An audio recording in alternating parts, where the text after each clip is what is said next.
Good evening, everybody. Welcome to United Stand. Mark, he's having a night off. He's seen enough of it. He's seen enough. He's at a wedding and he's just obviously, he's having fun. And we're here to talk about everything that has just, everything. I can't remember anything good, I'll be honest, but I'm going to hope the guys come up with something else as well. Tonight, we've got Jay. Jay, how's it going, mate? You okay? I'm good, thanks, mate. Good to see you all again. Welcome to Therapy Stand. Yes. Below Jay, we've got Jordan. Jordan, how's things, mate? Good weekend, apart from you know what? Yeah, great weekend, given the circumstances. But, Sunday night, we'll break it down. I've lost you again. Oh, look at Blackout. that. It's not DJ time now, mate. It's not DJ time. What happened there? I don't know. And Beth, dressed in red there. I mean, the Reds let us down yesterday, but other than that, how's the rest of the weekend been? Yeah, me and Jay are matching tonight, and it's been decent. It's been decent apart from obviously the result. It was nice to see actually some decent football today with the City Liverpool game. I mean, it's a shame it's not us, but Well, that's it, isn't it? I mean, it's nice to see you got your voice back as well, Beth. Yeah, I know. I was struggling last week. Full strength now. Let's get straight into it. This video, this live show is going to be all about United, what went down yesterday, and a lot of fan reaction we're going to touch on tonight as well, because the fans at the moment they used to be stuck. But the general sort of feeling and vibe I get outside Old Trafford now talking to everyone is one of a reality kick, and it's hitting harder and harder each week at the moment. So I'll start. I mean, Beth, you touched on it there. It was good to see some decent football today. I was over in Blackpool watching my lad Alf play his Lancashire Cup game, and our manager came over to me quickly before the game and said, look, yesterday, I mean, God, all I want to see is a style of football. I mean, what I'm seeing is what I coach. Is give it to our quality players and hope something that happens. I do that for under 15s right now. I'm looking at it going, I'm seeing absolutely nothing. General people off the street come up to us now and say, look, I don't know, what do you reckon to this? I can't see anything changing. Nothing has changed. But Beth, we do it every single week. We talk every single week to a lot of fans outside Old Trafford, inside Old Trafford. Where did, around you yesterday in the stands, Beth, and obviously outside and whatnot, what's the sort of general feeling that came across to you yesterday after that one? Has it changed at all, or is it just going down that one-way street right now? There's less and less people still willing to kind of back Ollie and his plans, is what I've noticed massively around me. A lot of the people are getting more and more fed up. They don't understand the substitutions. They don't understand the style of football. They don't understand why certain players are starting every game. They don't like the fact Ollie isn't coming on and speaking to the players.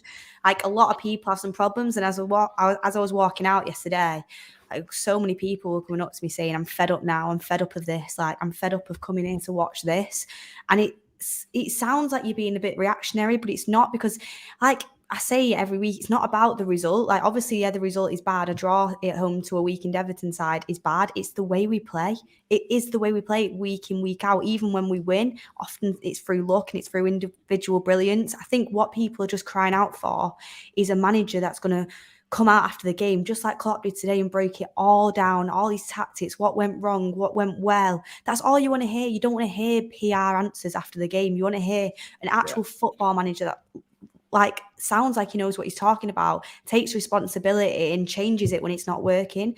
This is the problem. He's not changing the things that aren't working, and we just have no explanation, absolutely no explanation. If there was some explanation there, then you try and understand it, but there isn't any, and these results can't continue, and the manager can't come out after the game and keep acting like we are doing things well when we're not. He needs to take responsibility, and something needs to change quickly, because I mean, there's people saying maybe he won't get sacked unless we don't get top four, but the fans will only put up with so much. Ollie does have some benefits because he's going to get to stay in the job longer because of his reputation with the club and because he's so well liked. But at the end of the day, Manchester United fans have standards, and we're not going to put up with this style of football, whatever it is, for so long. And and he won't win games. The luck will run out, which has started to happen now. And you know what? In the Champions League, he's going to have massive pressure on him. Like, we were struggling against young boys. You don't want to see this. Like, City have just gone to Anfield, and literally gone at them. Attacking football, free-flowing football, and what a game of football it was. If we go there, I'd just expect us to kind of be a little bit defensive and hope something happens. We're Manchester United with 11 great players. I mean, if you pick the right team, and we should be playing a better style of football, a better brand of football, and we should know each week what we're going there to do. But that's every week. I don't know what's going to happen, and I get worried. Like, I generally don't know. It could be against any team. It could be in the FA Cup, Carabao Cup, any team, and I'm just there like, I don't know what's going to happen this week, apart from the fact I know we're not probably going to create many chances, and it's just frustrating. Jake, talk to me, mate. I mean, watching that game yesterday, for you, clear same issues that a lot of fans that Beth was talking about there have got keep occurring every single week, mate. And that right now is hard to ignore. You can't ignore what is actually happening. You can't not see what you're seeing in front of you, mate. And everyone's seeing the same thing and the same problems. This team right now, Jay, for you, going forward, I don't see how anything changes right now unless Ollie starts picking different players. I can't see any system at the moment myself. I can't see any style of play. I can't see any passages of play that work. There was some all right football in the first half. I thought that was probably our most controlled half of football. But when the pressure comes on, mate, we start seeing exactly the same outcomes every single week, Jay. Adam, mate, Beth, Jordan, where does one start on this? We did an in-depth show after the debacle in the dance last May. Jordan and I actually called out Solskjaer then. We needed a change, needed a new manager. And obviously that was never going to happen. Like, I'm out last night in Limerick in my home city, and I'm getting bantered by Scouser fans, basically saying, Jay, we hope Ollie gets a 10-year contract. And that's, I suppose, testament to how poor his tenure has been. I know fans, want to see the best because he's a club legend. He scored that goal in 99. Facts are facts. You can harp on all you want, guys, about Progress FC. He stayed the ship. He got rid of a toxic dressing room. He's changed the club culture. But the facts are facts, guys. He has been given the keys to Ferrari. I'm repeating myself again. And he literally cannot drive it. And I said in the last show with Jordan that we are Forrest Gump FC. We never know what you're going to get. But to add to that, we're now Forrest Gump FC with Tim Nicebutt Dim as the manager. I saw Solskjaer yesterday, that snapshot in the 93rd, 94th minute, when he's smiling at Matomole while Benitez is bollocking his players. I'm sure Ole Gunnar Solskjaer is a lovely guy. And I'd love to sit down and have a glass of wine with him and just discuss football and life. But he's not up to the job of managing the behemoth that is Manchester United. Simply, he's not up to the task. And that's how it is, Adam, Beth, and Jordan. I know, at the start of the season, we were all giving him the clean slate, blah, blah, blah, blah, blah. Well, lads, come here. That clean slate now, that's covered in shite. And it's manifested by every week. He plays Max Shite in midfield. I only have basic coaching qualifications, but I certainly would not have picked the 11 he picked yesterday. It seems that every show, guys, we're banging the same drum. Moments FC, no patterns of play. What's our style? Our style is we stutter and stammer and try and get over the line and get a dodgy 1-0. But with the attack and talent we have and aside, it's simply not good enough. And I've seen a lot of people on Twitter and on social media saying, and the common theme is, what would Mourinho have done with his side? Would Mourinho have been given 3 years, £400 million? And the current trend is last season, Frank Lampard was given 6-7 players. He simply was not able tactically to make these players gel and play a brand of football that could get Chelsea to achieve the standards that Abramovich has set for them. He's given the bullet. In comes Tuchel. We know what happens. They get top 4. They win the Champions League. Job done. So I'm going to ask everyone now in the live chat, if a move was made now, we could actually have a go at winning a title. However, a move won't be made because the standards of the club are set so low that top four of the last couple of seasons has become good enough. And for me, a fan 30 odd years, that's not good enough. What's good enough is being in the mix to actually win a trophy. I accept you get to a final, you can win or lose, but we haven't been in a title race since 2013, and that is shocking. And guys, we can blame the owners, the Glazers, all we want, but Solskjaer has been given the tools. He simply does not know how to use them. On what Jay said there, Jordan, mate, I had a fan vlog yesterday outside Old Trafford, and I asked the question. I said, can United win any silverware this season? And he said, yes, without Ole. It is like what Jay said there. Is that the only chance you can see now of United winning anything if we make the change now? Can you see Ole? And he also said, look, if you can't beat Villarreal in the final, then you're not going to be able to win any silverware. Can you see United winning anything this season? Does it have to be with someone else in charge, Jordan, mate? First of all, whoever said that to you outside Old Trafford, buy that guy a beer. The answer to your question is no. I can't see us winning any silverware under Ollie. I really can't.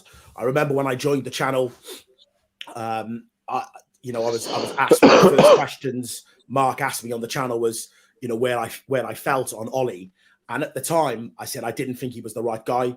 I said whether he went then or he goes now, eventually he's going to go. And at that time, everybody was still in the romance phase of Ollie being the legend and hoping that he was going to be the one to take us on.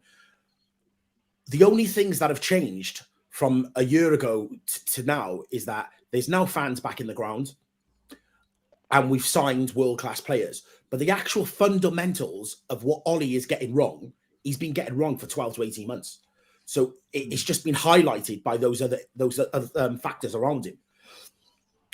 It can't keep happening. And to set out a business model from the owners of just saying, well, do you know what? As long as you finish in the top four, that's going to be enough. Well, it's not, because you're going to have a mob of 70, 80,000 fans on their backs every single week. And the tide has completely changed. The mood has completely changed. Before, if you spoke the words of Ollie out, you were like viewed as a almost like a leper. You were the outcast. You were looked down upon and sort of put to one side, like, oh, you're not a true fan. You don't support the manager. Well, no, we do support the manager. We support the club. But if it's not the right guy in charge, then we've got to call it out. So what we were calling out a year ago is now it's like a popular thing to be like, okay, well, yeah, that they are right now. We've been right for a year. He is not the guy. He was an interim manager to steady the ship after Mourinho. He did an incredible job. But when you're in that role, there's certain pressures that are not upon you. When you take on the club, on a club of this size, the job suddenly can become too big for you. And you look today at the two managers that played, and like Beth said, I watched, afterwards, listening to Klopp, the way he was able to break it down and whatnot. And they said in the studio, they were like, oh, he's one of the few managers that, can break down a tactical analysis of why he made decisions he made. Well, he's not. All the top managers can. We've seen Chelsea's manager do it. We've seen Pep do it in the past. Like, Ollie can't do that because I don't think he actually has that tactical knowledge to do that. So in short, I've got to bother a long way. He is not the guy to take us to silverware, guys. Not with that squad. And I wasn't shocked yesterday at what we've seen. We're going to keep seeing it because he's going to keep reverting to type, which is McTominay and Fred. When that team came out and it was a whole hoo-ha about Ronaldo, I mean, I was tamping myself. I had him captain my fantasy league. I was like, why has he done me dirty like this? But then when you actually think about it, I was like, do you know what? I can understand that decision. It's a quick turnaround. We've got Cavani. We were totally all over the moon that Cavani had signed a contract before we thought Ronaldo was going to come in. So to start a game with Cavani as a second option to Ronaldo, no one should be complaining. The issue is the midfield. And once again, that midfield let us down. And we sit there and we watch these games and we go, yeah, well, they didn't play badly today. And that's what we're accepting. Oh, they didn't play badly. But they didn't play good. They don't dominate games. They don't control games. They don't help us to create things. So for me, I look at the run of fixtures we've got between now and Christmas, and I really, really think he could be gone by Christmas. I honestly just. I think his back. I think his back is against the wall, and he is a dead man walking. In a way, though, it's like it's to the point now where, as I've said so many times, like I genuinely thought, like once he got all his players in, then you would start to actually see what the direction was. Yeah, but there's no excuse now. He's got his players. He's spent the most money out of anyone. He's got to start showing us a brand or a style of football, and it's not happening. Like Pogba doesn't even have a position in the team. He's one of the best midfielders literally in the league, and I'm just worried now. Like everyone's saying, oh, he's a great man manager, which he has proved to be in the past. And yeah, as again, I don't regret Ollie becoming the manager after he did the interim role, because I do think he's rebuilt the club to a very good standard. The only problem is now is you need someone to take that extra mile, and by now you should have a brand of football and you should see what the future is. You cannot see that under him, and it's the same mistakes over and over. On that, actually, Beth, the way you said there, he's built that club and he's done a good job building it. It could big chunk of it could be undone in January, because we're getting to a stage now where possibly these players that he's built or made this club better with want out. I mean, Mark was talking about it with Pogba. I mean, he's still not signed this deal. There's no news on the Bruno Fernandes deal. Oh my God, can you only imagine if that man left the football club? And we're looking at it now, we're going, we know the situation with Donny.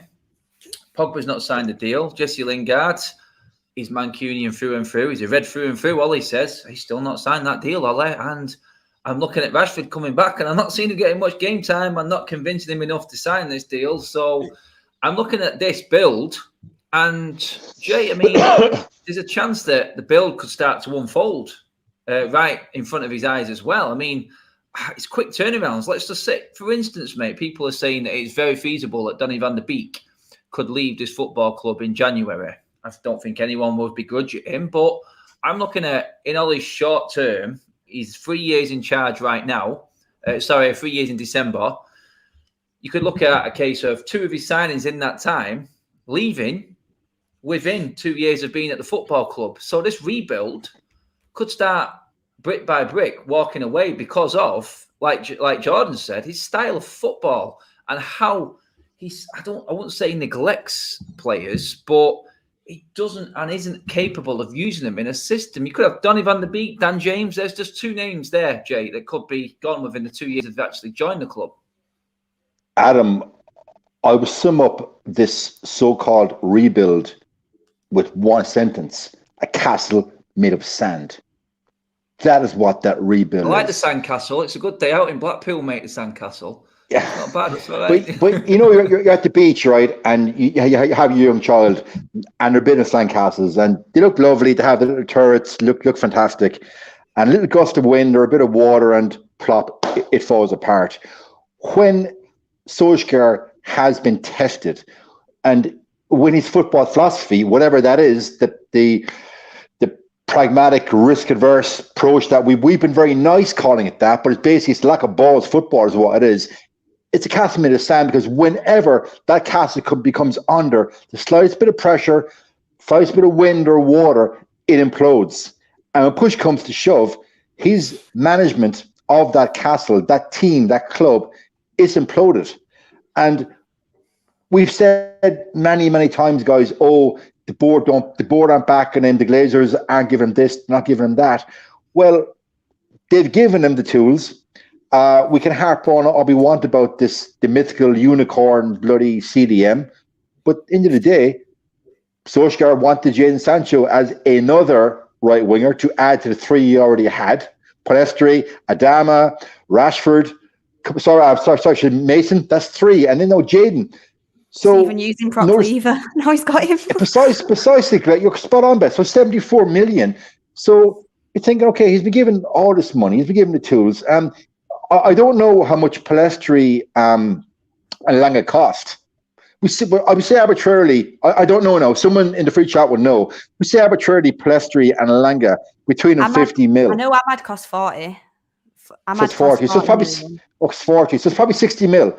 So 60 and 70, that's 1-3-4 with Jadon Sancho. So already Solskjaer, but just take the right wing as a microcosm of his sandcastle. We'll go with the analogy of sandcastle. 134 million spent on the right wing, and not using 3 of those players for right wing. It just shows that lads, I've said on so many shows, he's inept, he's incompetent. I got slagged off on all my social media platforms. I don't care. I'm going to call a spade here. The guy isn't up to the task, and it's regrettable. It's very regrettable, that a club legend cannot get the best out of that team. Like, I love Roy Keane. I wouldn't put Roy Keane in charge of the club, but not a chance. He'd be insane. But just because you were a club legend for a club in any sport does not mean you can come back as the manager a la Pep Guardiola at Barcelona. It just doesn't happen. And like Frank Lampard did great work at Derby County, be fair. He beat us in a League Cup game. But that step up to that elite level at Chelsea, Frank Lampard couldn't do it. And Frank Lampard, very intelligent man, member of Mensa, he couldn't do what tools he was given. So unfortunately, and I agree with Jordan, what he said there, if you're going to make the move, do it now before it's too late. Or if the Glazers only want top 4, we are going to be here, guys, all winter, and it's going to be a winter of discontent, discussing week in, week out his ineptitude and incompetence. It's going to be a long winter, lads, a very long winter. That's it. I mean, Jordan there, I've just left that super chat on there from Dennis G 2000. Cheers, mate. Ollie's a foundation layer, not an architect. Time for him to go. I mean, Ollie's laid the foundations, mate, but like anything, if you leave them foundations open, don't build anything on top of it, then inevitably they become even weaker as well. Is it a case, like I just said then, mate, I used the players that probably want out that Ollie's bought in. I mean, for such a short turnaround, it's like the foundation he's built is sort of cracking. And then the next guy coming in may have to start building again. Is it a case like Jay said then, the sooner you act, the better long-term for the club and the build? What are we waiting for? What are we waiting for? We're a handful of games into the season. We know it's not going the way that it should be going. We've signed 3 world-class players, and we're not seeing any kind of progress. But what's worse is that our rivals are actually getting better and have got better. So that second place finish last season, where we were saying, was it progress, or was it just the teams around us, hadn't had a good season? The proof's in the pudding, guys. I looked at those 2 teams today, and they are leagues away from levels and levels above. All you have to do is look at Rodri and Fabinho, and then look at our midfield.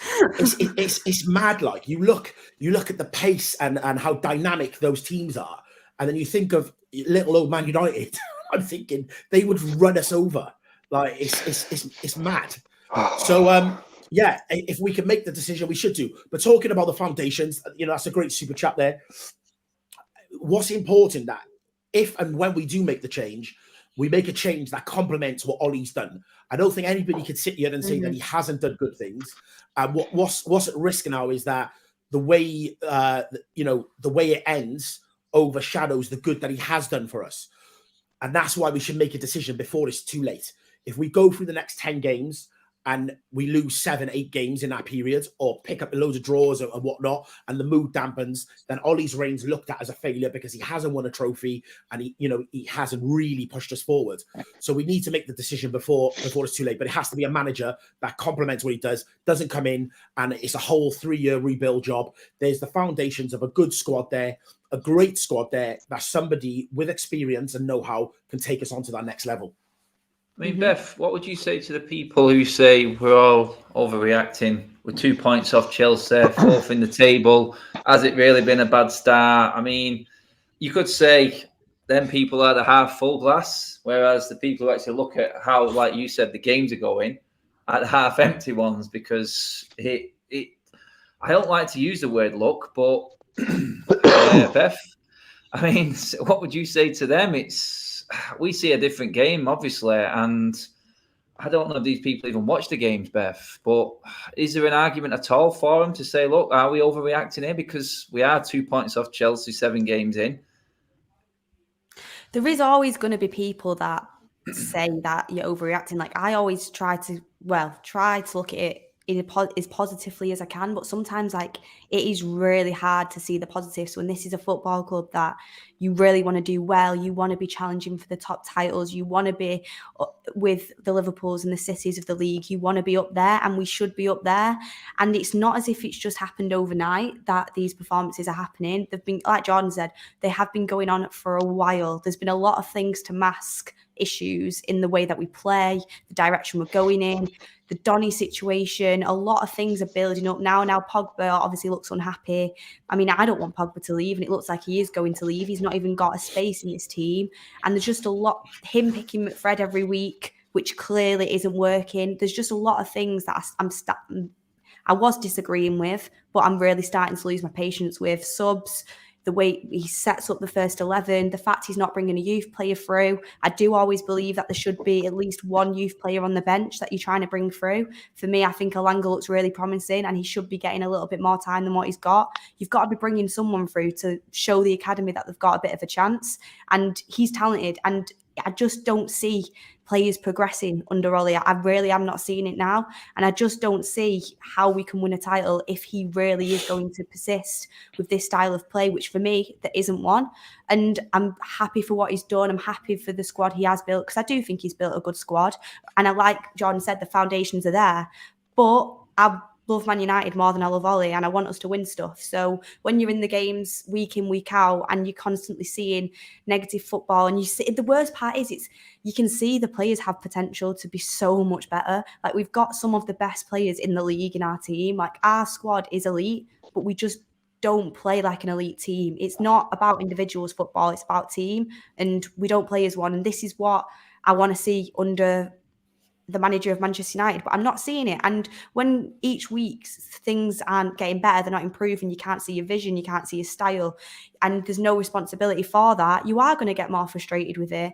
And I mean, the points aren't bad at the moment, but has anyone looked at the fixture list? We've not played anyone decent, and look at all the fixtures that we've got. And that's why I'm worried for Ollie and his job, because I think he could be out of a job come Christmas, because them fixtures, it's not going to be like last year. He can't turn up and park the bus against City and against Liverpool and hope for a counter-attack. He can't do that. We've got better players than that.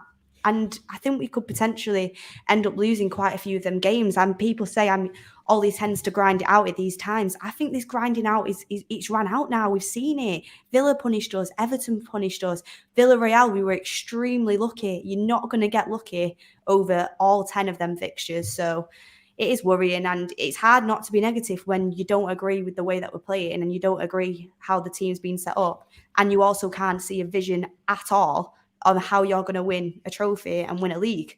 All I want to see is how, but I've not got that. This is it. I mean, it's not being negative, wanting more out of the quality players that you know and you see on the pitch. There's nothing negative in that at all. So, I mean, getting into one thing that obviously always comes up when United play, and that's all these in-game tactics, Jay. I mean, first of all, Jay, I want to just ask you on that starting lineup, mate. I know Jordan was devastated, Dream Team up the Swanee and whatnot, but when you seen that starting lineup, I mean, I was like, all right, he's shown me something there. He's put Ronaldo on the bench and he's gone with something different. I thought, okay, let's see how this goes. I didn't really have an issue with it, mate. But where was you, first of all, with the starting lineup, Jay? But all of a sudden, because Ronaldo's on the bench, he makes his earliest substitution that wasn't forced on him ever. I mean, talk me through it, Jay. I mean, it's looking like he's doing it for just Ronaldo because Ronaldo's there. He feels bad that he's had to bench him. It's kind of poor in my eyes. First of all, I need to respond to Jordan. Jordan, don't worry. I also had Ronaldo as captain in my fancy 11 as well. So we're still neck and neck, okay? I would ask. I'm not surprised seeing as he copies everything that you do. I would ask Beth how she's doing, but she's so far down in the mud. Let's just not talk about it, all right? For everyone watching, we have a United Stand Fancy Premiership League, and Jordan and I have been neck and neck And Because he so copies we your still team are. every week. That is why. Anyway, we'll move on. We'll move on. Oh, Personally, shots fired. I personally didn't have an issue with Ronaldo not starting.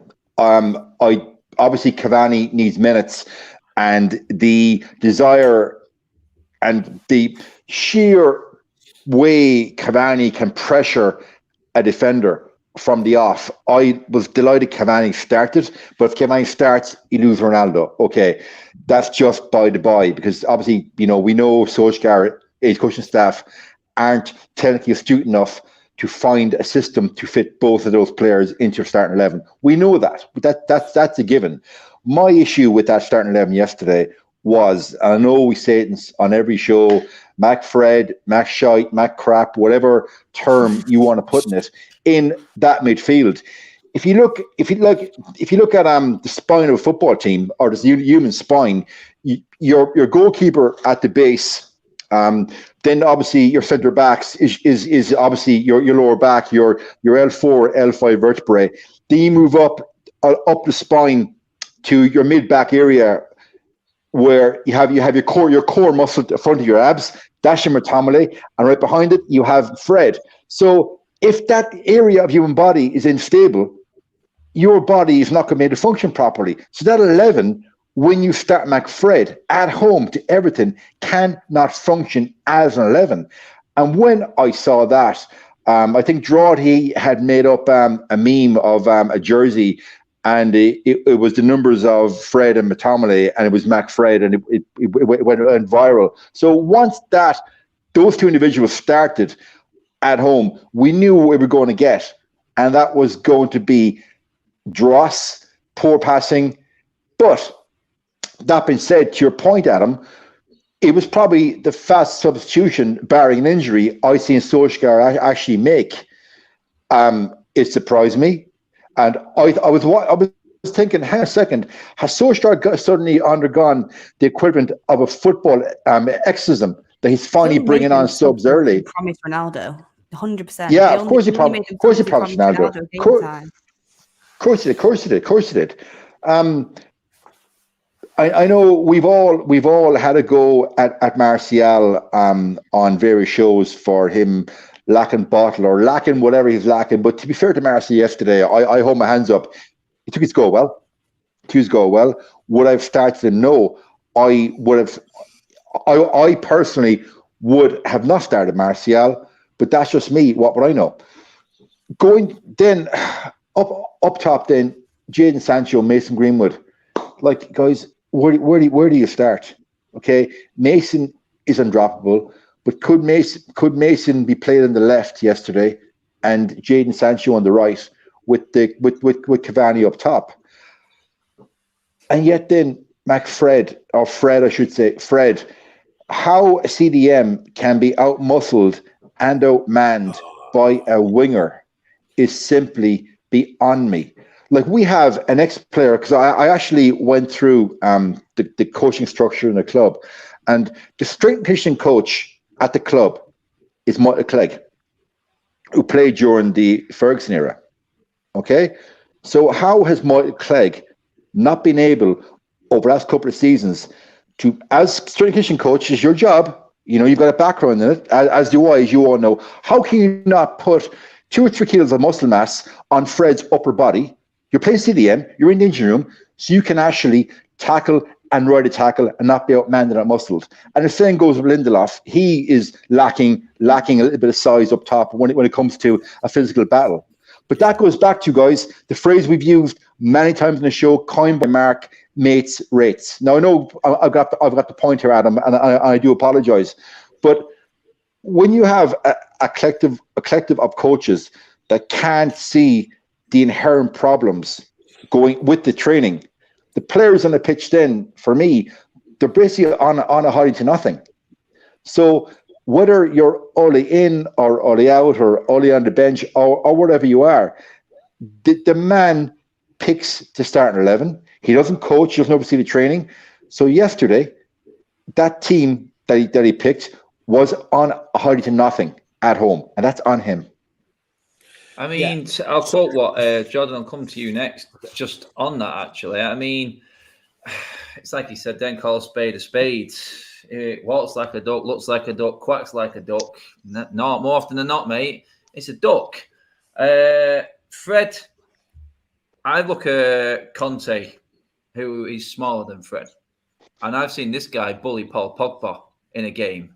So I'm looking at size, and all I'm looking at Fred is he isn't and doesn't have the capabilities to play that role in our central midfield. But this isn't Fred's fault, Jordan. He doesn't select the team. He doesn't partner him up with McTominay. Do you know what I mean? Is there a case here that, because yesterday I want to touch on this as well, and Beth will come in on this hopefully as well, but I seen McTominay, I don't like to say this yesterday, I seen McTominay cowering yesterday. I couldn't believe what I was watching, Jordan, mate. I mean, I'm putting this on Ollie, but I think Ollie is not, I think he's killing McFred. I think he's killing both players here by playing them every week. I think he's not helping them at all, mate. And he's the one who picks the team. It's not them two. It's not their fault. If they're given the opportunity to play for United and put that shirt on and walk out in front of 75,000, you're jumping at the opportunity, mate. You're not going to say no. And he's the one putting them out there, mate. But for me, he's not playing them right. He's not playing them in the right position. So it's all on Ollie. And I don't think... I mean, who's queuing up to buy Scott McTominay and Fred right now, mate? Yeah, do you know what? I watched that ball get taken off of Fred where he got bodied yesterday. I thought I've seen that somewhere before. That's what happens every night when I put my little boy to bed and take his iPad off him. Absolutely manhandle him and just took it off man. Him. Yeah. Listen, bedtime's bedtime. And I looked at that and he got absolutely bodied. Like for him to stand up in that stadium and look, and all the fans look at him after that has happened, his confidence must be absolutely shot to bits. Like he doesn't have the upper body strength to play that position in this league. He would go out to, the Turkish league, the Italian league, most other European leagues, and probably be the enforcer out there. But in the Premier League, it ain't happening. And I was doing an Insta Live thing on the Friday, and I was talking to some of the fans, and I was saying, listen, if we start McFred, they've got Everton's midfield's got a bit about them. Like we will have trouble. And the problem is, I know Mark said it the other week. You look at the top 10 teams in the Premier League. What are midfielders? Do they get into any of those teams? You could go outside the top 10. Like other clubs realize the importance of your central midfielders. I think the standard of central midfielders in general across the entire league is probably better than it's ever been. The flip side of that is the standard of our central midfielders is probably the worst it's ever been. I do feel sorry for Scott because I do think he's got something about him, and I think that in the right games he can look good. Not brilliant, but good. But you're right. The fact that they're forced to play every single game is putting a spotlight on him that probably isn't really fair. But it does fall on the manager because there are other options. Imagine being Paul Pogba, world-class Paul Pogba, has won the World Cup. He sat on the bench. Fred walks past him, takes his bib off to go and start a game. No wonder he's not going to sign a contract. I wouldn't sign a contract. Like it's absolute madness. So if we are serious about keeping someone like Paul Pogba and building a team around these players, then the manager has to go, mate, because he there's no way he could not be losing the dressing room with the decisions that he's making. Yeah. Beth, quickly on the McTominay there, I want you to talk about that yesterday and how you've seen it yesterday. But another fan vlogger yesterday told me, he says, McTominay plays so deep. He plays alongside the centre-back sometimes because he needs space in front of him to do something with the ball. He can't take a ball on the half-turn. He's not got them capabilities. And that is something you need in that position. But for me, I think it's actually harming him now, playing him in that role. I mean, I don't know what you think about that, Beth. Our poorest footballers on the ball play in the middle of the park, which is where you need the best players on the ball. It's honestly so crazy for me to see, and this is where I think Ollie's got his tactics all wrong. I mean, I don't want to keep referring to Manchester City and Liverpool, but if you watch their midfield. They pass the ball so quickly. They're not afraid to take it in tight spaces. They're not afraid to offer themselves for the ball. And they transition so quick from defence to attack through their midfield. And they're so positionally aware. And you know what? You don't even have to be that defensive when you're constantly moving the ball and passing the ball and you know your position. You don't have to have like a proper CDM in there or massive Scott McTominay that's going to try and get tackles in, which he didn't even do yesterday. And yesterday on was it yesterday, Saturday? Yeah, yesterday. So it's like, Ollie's playing these players to be defensive and to cover us on the counter-attack. Well, we still got counter-attack because Fred got absolutely bullied off the ball. And you know what? I never want to see a player get booed or like get cheered for coming off. But people were cheering when he was coming off. And people, imagine someone cheering you for coming off. Like, it is like, but not in like a way like you've done well, in a way like get off the pitch. Like, everyone can see it, but Ollie's playing these to be defensive. But that harms the attack so much. You need players that are going to move the ball quickly, which they cannot do. But anyway, getting on to McTominay, yesterday I thought he was awful. I thought he was as bad as Fred. People were saying Fred was the worst. I thought he was bad as worse. Fred. I thought he was worse. Yeah, just because he didn't make that mistake doesn't mean he didn't play badly. He played awfully. I thought he didn't look like he ever wanted to receive the ball. He was moving in positions where he couldn't receive the ball. When he actually passed the ball, his pass completion was terrible. There was no pace on it, or the direction wasn't there. These are simple passes. All game I've seen Martial asking for it, Sancho when he come on asking for it. He looks over, he knows he can't make the pass, so he just passes it sideways again, constantly getting in Aaron Wan-Bissaka's space and putting him under pressure. We pass the ball to him and then move over in front of him, so Wan-Bissaka's under pressure on the right wing. Like, genuinely, his positional awareness was terrible. And I could see in that game that Pogba, Matic, Donny on the bench, these are all technically great footballers. Donny and Pogba more creative ones, but Matic is more creative than McTominay and Fred for me because he can actually play a pass.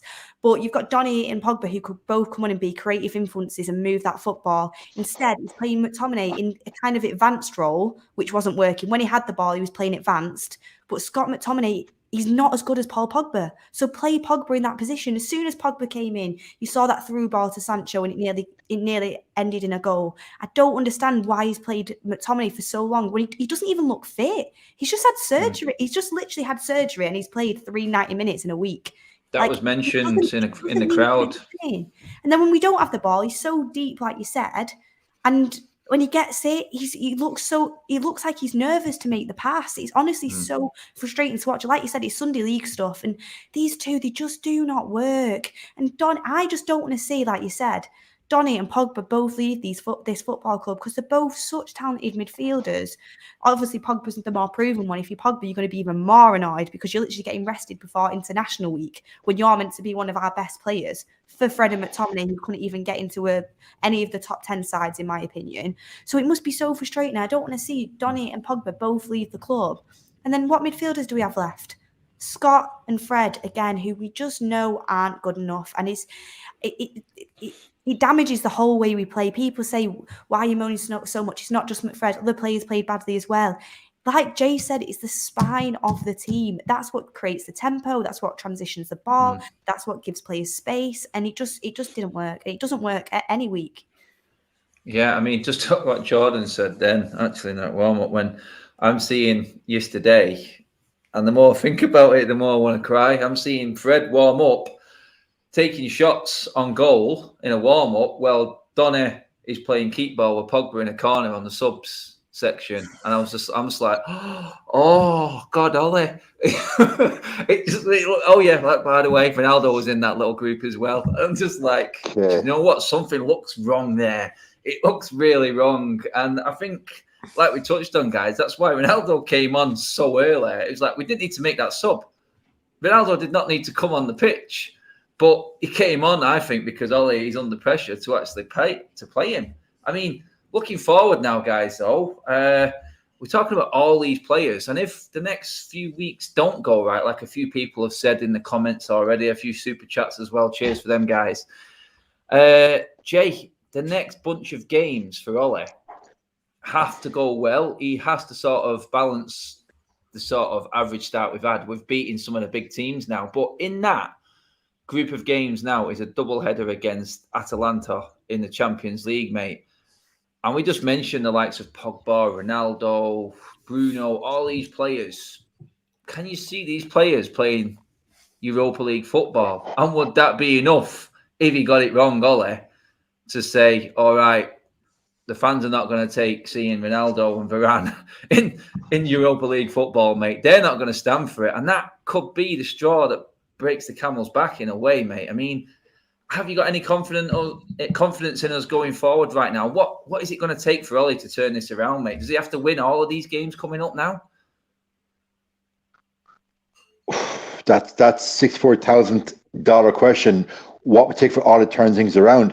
It's going to take Ollie to literally take the shackles off the guile and flair players. Play with risk. Yeah, he has to play a risk. He's got no choice. If he persists, and I tweeted many times, if he persists with McFred, it will be the rock he will perish on this winter. I've got no question about it. He will be gone by Christmas. It's very simple. Like you said it there, Beth. People have said also in a fan blog that McTominay is just back from injury. He's played every minute of every game. He's been completely ineffectual.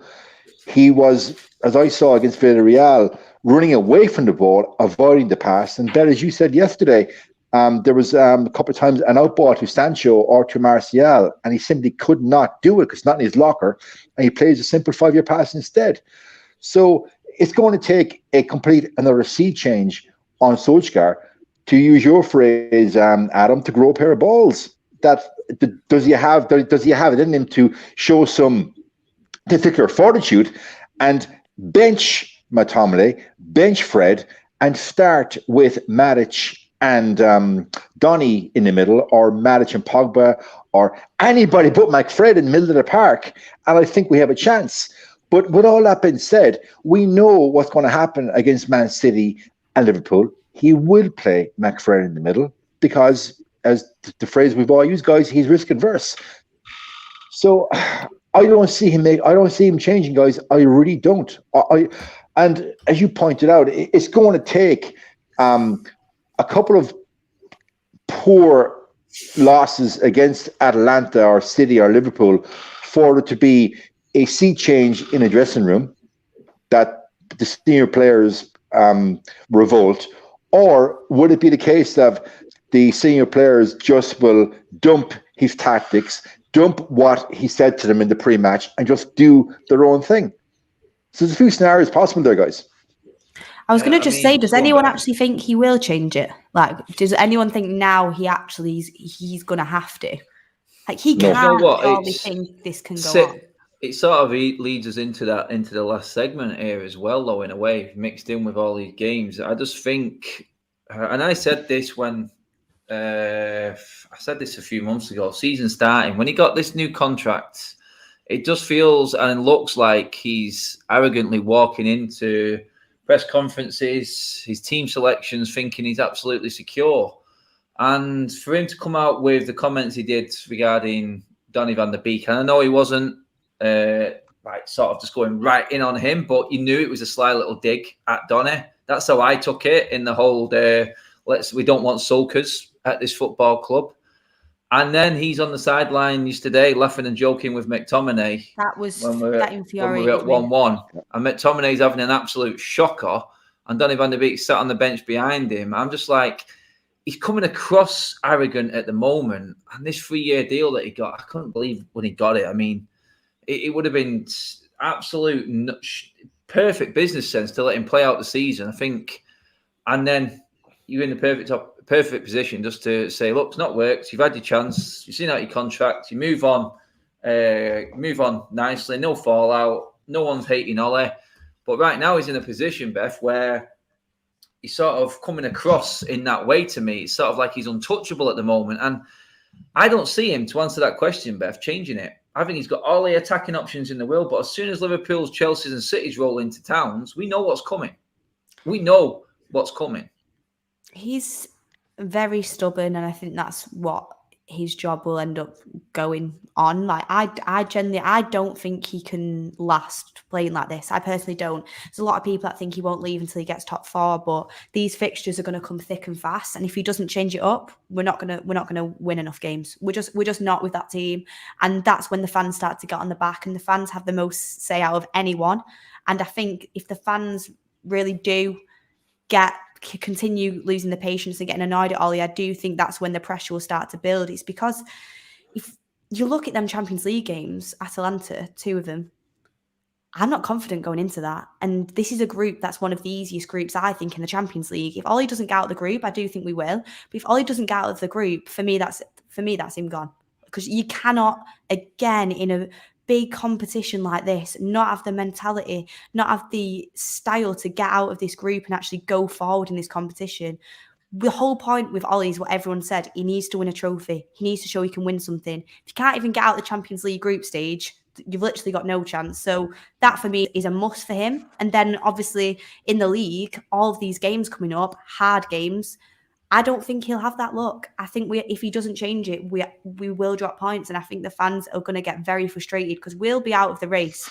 I mean, we're not already out of the race, because you can see teams do badly in September and then kind of go on and do really well and win it. And you know what? If we would have lost the points, but you could see a vision, you could see a style, I would be thinking, right, come on, guys, let's get it together. Let's go for this league. But you look at it and you think, we're going to drop more points like that throughout the whole season. And if he continues to do that and we're out of a race by Christmas, I do think that's massive pressure. You can't go out and buy Ronaldo, Varane and Sancho and not even be in the race for the title. Look what Klopp's been given. He's been given nothing. He's literally barely been given anything with that Liverpool team. And you see the way that they've come out and played this season. And he says it's a 3-year build and now we're starting to progress. Where's the progression? I'd love to see it. There isn't any. This is the problem. He doesn't know his best 11 himself. But he needs to change it up because it's not going to work. And I think if he doesn't change it, he'll lose his job. I think if he does change it, you might see some progression. But it's not just the players, it's the coaching as well. And that thing about smiling at the end of the game, I don't care if it's just for show and then he goes in and bollocks the players, which I don't think he's doing, by the way. It doesn't matter to show the players that you're happy with that result. What example does that set? The manager should set the example to all the players. When Fred got bodied by Gray, he should have absolutely bollocked him and dragged him off, and he shouldn't play. He shouldn't play for another 2 weeks because of that. But he will play because he rewards bad performances. You can play as crap as you want under Ollie, but if you're one of his favourites, you'll play next week. And you can do whatever when you come on, play amazingly well, and you won't get picked again next week. It's just setting a bad example to all the players, in my opinion. Jordan, mate, that is what we're looking to see changed, isn't it? That favouritism. I mean, it's like Beth said there. I mean, setting that example there. I mean, yeah, everyone, he's a nice guy, he naturally smiles and whatnot. I'm looking at Benitez behind him, berating his players because they want to win the game at Old Trafford with a very weakened team. I'm going, oh, that doesn't look good. Then I'm thinking, how are the players looking at that? Because I'm watching Ronaldo come off, flames coming out of his mouth, talking to himself. And then I'm thinking, how's Donny Beek? How's Donny van der Beek taking that, sat on the bench? And seeing them scenes later, mate, and then hearing what Ollie said in the press conference, we don't want to see sulkers at this team, but he's laughing and joking there. And I'm thinking, what's going through the players' minds, mate? I mean, are we going to see change, Jay? I mean, what is change for you? Sorry, Jordan, mate. Yeah. No, we're not going to see any. We're not see any change from Ollie. I think he's played his cards. That's his favourite team. This is the reason why he wasn't asking for a CDM. He's happy with his options. He's totally happy with his options. You look at Benitez. Imagine someone like Benitez with his squad. He'd be getting more out of him. You know, he would. Yeah. And I think the Ollie laughing on the touchline thing, I don't think it's arrogance. I think it's nerves. I think it's him looking at it and he doesn't know what to do. He doesn't know how to react. Screaming and shouting is completely out of character for him. He isn't that type of person. Remember, he was always called the smiling assassin. He isn't that guy. He doesn't have that mean streak. You know, there's stories from other players that he's managed in the past about he's just Mr. Nice Guy. He's never angry, regardless of the results. You know, when he relegated Cardiff, he was never angry, never kicked off at the players. So for him to be on the touchline, dropping points at home, and him smiling, that is just Ollie being Ollie. Like, and we shouldn't expect anything more from him because he's just being who he is. And this is why we have to make a change as a club, because he isn't the right guy. We're asking him to be something that he isn't. He isn't ruthless. He doesn't have that mean streak. He's not going to start bollocking players. He will sit in the dugouts, one leg on his, on his knee, watching the game. We're losing. He's not going to be on the touchline screaming at players, trying to get more out of them. That isn't who he is. And this is, again, what I said at the beginning. Nothing's changed, guys. He was doing this 18 months ago. The difference is that we as fans have now all, as a group, run out of patience with it. So, no, he needs to go. Yeah, also, before we finish up, actually, I wanted to get your opinions on what someone else mentioned to me outside again on one of the fan vlogs. It was like, why make these so-called bold changes right on international break? It was like a free shot. It's like, why make these changes in the forward line just before international break? When is it sort of like just doing it because he can, because it's international break? I'm looking at Matic there going, he's going to be sat twiddling his thumbs for 2 weeks. Why is Matic not starting this game against Everton? Is that not a no-brainer? No international duty? And the fans are scratching their heads, Jay, mate. They're asking questions that, you know what? When you look at them and you break them down, look simple, but he's making them look so complicated to answer. It's like, why would you do that now? Why would you give Martial a run out before international duty? And I said something before the game, and I don't know what you can look into it as deep as you want to, but I just thought, you know what? It's easy to bring Marcus Rashford in for Anthony Martial than it is Jadon Sancho, because Marcus Rashford's walking into this team for Ollie straight after the international break for me. I know how he works. I love Rashford. I don't think he walks straight into this team. I think he needs to earn his place back in it fairly. But knowing Ollie, this comes down again, Jay, to this favouritism tag. You know what's coming, mate, in a weird way. I just thought, you know what? He's making me think these weird things now in these strange ways. It's like, he's not just played in because it's international week, has he? And he can get away with it a bit more. I mean, how are you looking at that, mate? I mean, can you see Rashford walking back in as well, mate? Adam, you raised some very key and pertinent points there. I think he will let Rashford walk back into that side. Personally, I wouldn't do it. No, you earn your way back into the side, totally. But he will, because he plays favourites. And to your point about Martial and starting and Matic starting, as you said there, Matic retired from international football to prolong his career at top level. There's no question in my mind that he should have started. Of course he should have started. But right now, Solskjaer thinks he walks on water because he's been given a 3-year contract. But in actual fact, for me, he actually has shown that he's got feet of clay. He really truly has. Like over a year ago, I was questioning Ole Gunnar Solskjaer. Jordan, I know you are as well. Beth, to be fair, you've almost looked for the best in Solskjaer, and that's fine. And I know, Adam, you have as well. But a year ago, Jordan and I were calling it, and we were getting casket on social media. So it's taken a year now. I'm not trying to pat myself and Jordan on the back. I know a lot of other fans were also saw through the facade that is Solskjaer and the feet of clay. But now you have Gary Neville calling him out. You've got Ferdinand calling him out. But unfortunately, guys, I feel it's going to take a cataclysmic run of fucking results for Solskjaer to be given the bullet. And it shouldn't get to that. It shouldn't get to the point where we've lost to City, we've lost or drawn to Liverpool, and we've had 2 poor performances and maybe a point from Atalanta. It shouldn't take to the point where it's a nuclear scenario and then he's sacked and then comes a new manager. It shouldn't get to that point, because it should have happened last May, because the writing was on the wall then for me. So Solskjaer now, I don't watch his press conferences. I cannot actually watch a press conference all going to Solskjaer. Like, I can't watch that shit. I just can't. Because first of all, he lies through his tele press conferences, first and foremost. And his entire demeanor press conferences. I don't watch that crap. Beth, I know you don't either. But, you know, and he's probably the first manager of his club. I've watched his club a long time that don't watch his post-match. I don't watch his pre-match because I don't give a shit what the man says because I have no confidence in him, Adam. Zero. So he has to go for me. Plain and simple. Yeah. John is that, you know, the club's PR machine will be, you know, looking behind the scenes how can they manage this situation and come out without losing any face. And there's a really easy way to do it. You know, we talk about his press conferences. He talks like a company man, like an ambassador for the club. Well, that's the easy option for him to just step up and say, look, you know, decisions be made. Ollie's going to, you know, change a role. He's going to step up and become a global ambassador. He goes and does his things, you know, for the company, and we bring another manager in. There's a way to manage it rather than just waking up in the morning and be like, Ollie's been sacked. The club are never going to want that to happen to a legend of the club.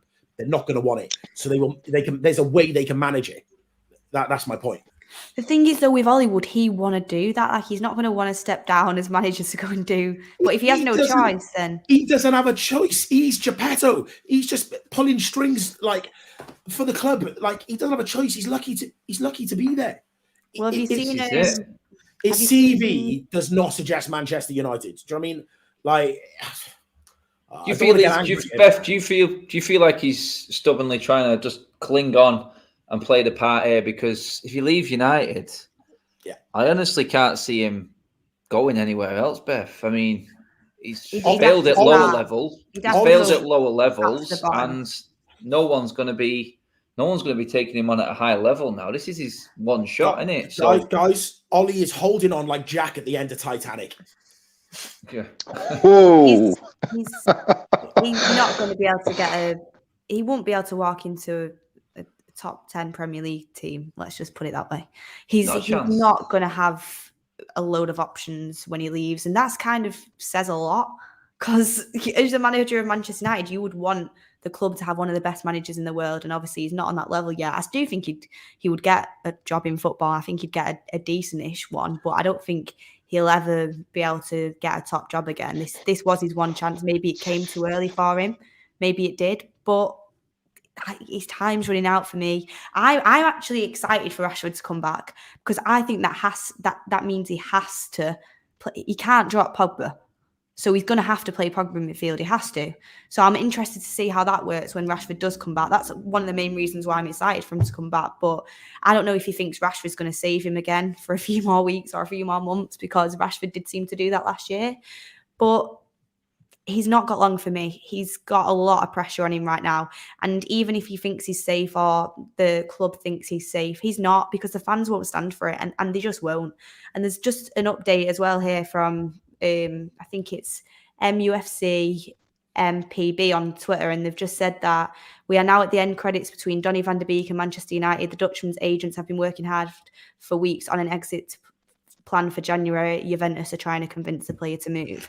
So Donny looks like he's going to Juventus. I don't want Donny to go. I was actually having a discussion with someone today about could Donny outlast Solskjaer? Like, because obviously Donny could go in January, but if Ollie gets sacked before January, Donny could stay and have a career at Manchester United. I'm not saying I just want Ollie to be sacked so Donny can have a career, but there's a lot of different factors as well that come in with the sacking of him. Like, another manager might come in and be like, no, Maguire's not for me, or this person's not for me. You could see a lot of different things, but Solskjaer is walking on thin ice. It looks that way. It's like I said before, them foundations that Ollie has been building his team, they all want out before it's even been completed, the build. So, you know what it means? Windows don't fit. So that's what it is, all the new windows. But guys, we've come to the end of the show. It has flown by. I feel all your pain in the comments. Cheers for all the super chats. As always, you guys have been fantastic. Jay, thanks for coming on, mate. Absolutely brilliant tonight, buddy. You're welcome, as always. Yeah, Beth, as always, we've got a nice break now anyway, so it's less stress for a couple of weeks at least. I know. Hopefully things will start to change when we come back, but not getting my hopes too high. No. And Jordan, mate, you can go and DJ and do all your stuff, not worrying about looking at scores the next day and everything now, mate. You're free. Yeah. Do you know what, guys? I love the Sunday show. Love it. I love it. It's brilliant. It is. And do you know what? Everyone loves to come on and it's like therapy, like Jay said. He nailed it. It is therapy. Yeah. Absolutely brilliant. And guys, you came across really well in the chat as well tonight. Thanks for tuning in, everybody. Do stay tuned for what's happening this week. We're on pretty much every day, as you already know, and you'll see all our faces through the week. And we will be a lot more chilled, I promise you. But for now, guys, cheers for watching. Subscribe to the United Stand. Give the video a like, as always. And we are out of here. Bye-bye.